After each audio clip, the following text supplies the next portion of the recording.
ಕೊನೆಯದಾಗಿ Russians ಕುಡಿಯುವಂತ sparkling water ನೋಡೋಣ. ಇದು ಅಷ್ಟೇ 365 ರೂಪಾಯಿ. ಬರೀ ಈ ತರ ಕಾಸ್ಟ್ಲಿ ಬಾಟ್ಲುಗಳಲ್ಲಿ ಇರುವಂತ ನೀರಲ್ಲಿ ಮಾತ್ರ ಮಿನರಲ್ಸ್ ಇರಲ್ಲ.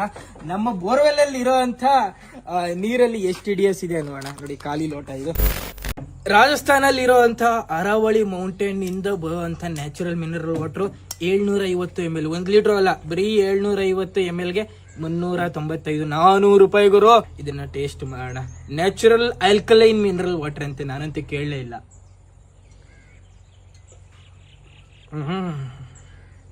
ಎಲ್ಲಾದ್ರೂ ಟ್ರಿಪ್ಗೆ ಹೋದ್ರೆ ನದಿಲಿ ಹಂಗೆ ಎತ್ಕೊಂಡು ಕುಡಿತೀವಲ್ಲ ನೀರು, ಸೇಮ್ ಅದೇ ತರ ನೀರಿದೆ.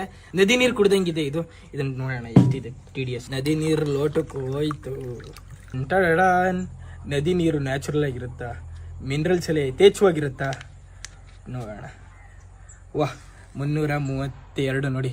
ನ್ಯಾಚುರಲ್ ಕಾಡಲ್ಲಿರೋ ಅಂತ ನದಿ, ಬಂಡೆಗಳ ಮಧ್ಯೆ, ನದಿ ಮಧ್ಯೆ, ಮರಗಳ ಮಧ್ಯೆ, ಗಿಡಗಳ ಮಧ್ಯೆ ಎಲ್ಲ ನುಗ್ಗಿ ಹೋಗ್ತಾ ಇರುತ್ತೆ ನೋಡಿ. ಅವಾಗ ಎಂತ ನೀರಾದ್ರೂ ಸಹ ಅಮೃತವಾಗ್ಬಿಡುತ್ತೆ. ಅಮೃತವಾಗಿರುವಂತ ನ್ಯಾಚುರಲ್ ಮಿನರಲ್ ವಾಟರ್ ನೋಡಿ ಇದು. ಕೊನೆಯದಾಗಿ ರಷ್ಯನ್ಸ್ ಕುಡಿಯುವಂತ ಸ್ಪಾರ್ಕ್ಲಿಂಗ್ ವಾಟರ್ ನೋಡೋಣ. ಇದು ಅಷ್ಟೇ 365 ರೂಪಾಯಿ. ಓಹೋ, ಗ್ಯಾಸ್ ಹಾಕಿ ಡಿಸಾಲ್ವ್ ಮಾಡ್ಬಿಟ್ಟವ್ರೆ. 395 ರೂಪಾಯಿ. Ingredients: natural mineral water, carbon dioxide, acidity, regular, sodium bicarbonate. ಅಂದ್ರೆ ಈ ನೀರು ಫ್ಯಾಕ್ಟ್ರಿಲಿ ಪ್ರೊಸೆಸ್ ಆಗಿ ಬಂದಿರುವಂತ ನೀರಿದು. ಟೇಸ್ಟ್ ಮಾಡೋಣ ಫ್ಯಾಕ್ಟ್ರಿ ನೀರು.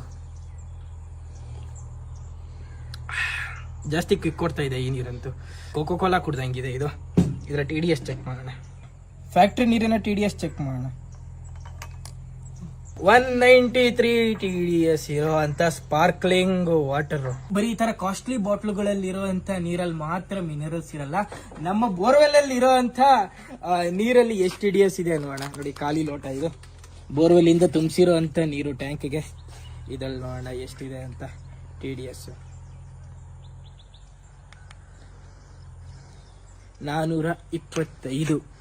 ಅಂದ್ರೆ ಈ ಎಲ್ಲ ಕಾಸ್ಟ್ಲಿ ಬಾಟಲಿಗಳ ಹೋಲಿಸ್ಕೊಂಡ್ರೆ ಬೋರ್ವೆಲ್ ಅಲ್ಲಿ ಇನ್ನ ಜಾಸ್ತಿ ಮಿನರಲ್ಸ್ ಇದೆ ಅಂತ ಅರ್ಥ. ಆದ್ರೆ ಈ ತರ ಬೋರ್ವೆಲ್ ನೀರಲ್ಲಿ ಮಿನರಲ್ಸ್ ಜೊತೆ ಕೆಲವೊಂದು ಇಂಪ್ಯೂರಿಟೀಸ್ ಇರುತ್ತೆ.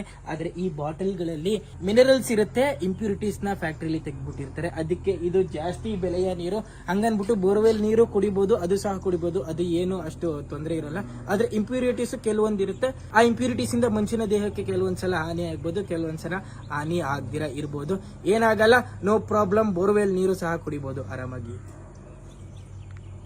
ಒಂದು ನಿಮಿಷ ಅವಾಗಿಂದ TDS ಅಂತ ಇನಿ. ಅಸಲಿಗೆ ಈ TDS ಏನು ಅಂತಂದ್ರೆ ಟೋಟಲ್ ಡಿಸಾಲ್ವ್ ಸಾಲಿಡ್ಸ್. ನೀರಲ್ಲಿರುವಂತ ಮಿನರಲ್ಸ್, ಸಾಲ್ಟ್ಸ್, ಮೆಟಲ್ಸ್ ಮತ್ತೆ ಕೆಲವು ಇಂಪ್ಯೂರಿಟೀಸ್ಗಳು ಇರುತ್ತೆ. ಕೆಲವರು ನೀರಲ್ಲಿ TDS ಎಷ್ಟು ಕಮ್ಮಿ ಇರುತ್ತೋ ಅಷ್ಟು ನೀರಿನ ಕ್ವಾಲಿಟಿ ಜಾಸ್ತಿ ಇರುತ್ತೆ ಅಂತ ಅನ್ಕೊಂಡಿರುತ್ತೆ. ಅದಂತೂ ಅಕ್ಷರಶಃ ತಪ್ಪು ಕಲ್ಪನೆ. ನೀರಿನ TDS 500ಕ್ಕಿಂತ ಜಾಸ್ತಿ ಮೀರಿದ್ರೆ ಅದು ದೇಹಕ್ಕೆ ಹಾನಿಕಾರ ಆಗ್ಬೋದು. ಯಾಕಂದ್ರೆ ನೀರಲ್ಲಿ ಎಷ್ಟು ಮಿನರಲ್ಸ್ ಇರುತ್ತೋ ಅಷ್ಟೇ ಇಂಪ್ಯೂರಿಟೀಸ್ ಅದರಲ್ಲಿ ಇರುತ್ತೆ. ಹಾಗಾದ್ರೆ ಸೂಕ್ತವಾಗಿರುವಂತಹ TDS ಯಾವುದು ಅಂದ್ರೆ 100ರಿಂದ 300 ಒಳಗಡೆ ಇರುವಂತಹ TDS ತುಂಬಾನೇ ಸೂಕ್ತವಾಗಿರುತ್ತೆ ಕುಡಿಯಕ್ಕೆ. ಹಾಗೇನೆ ನೀರಿನ TDS 300ರಿಂದ 500 ಒಳಗಡೆ ಇದ್ರೆ ಅದೊಂಥರ ಎಕ್ಸೆಪ್ಟೇಬಲ್ ಕುಡಿಬಹುದು. ಹಾಗೇನೆ TDS 100ಕ್ಕಿಂತ ಕೆಳಗಡೆ ಬಂದ್ರೆ ಅಂತ ನೀರನ್ನ ಕುಡಿಬಹುದು, ಏನು ತೊಂದರೆ ಆಗಲ್ಲ. ಆದ್ರೆ ಆ ನೀರಲ್ಲಿ ದೇಹಕ್ಕೆ ಬೇಕಾದಂತ ಯಾವುದೇ ಮಿನರಲ್ಸ್, ಕ್ಯಾಲ್ಸಿಯಂ ಏನು ಇರಲ್ಲ. ಈಗ ನಿಮ್ಗೆ ಸ್ವಲ್ಪ ಭಯ ಆಗ್ತಾ ಇರ್ಬೇಕಲ್ಲ.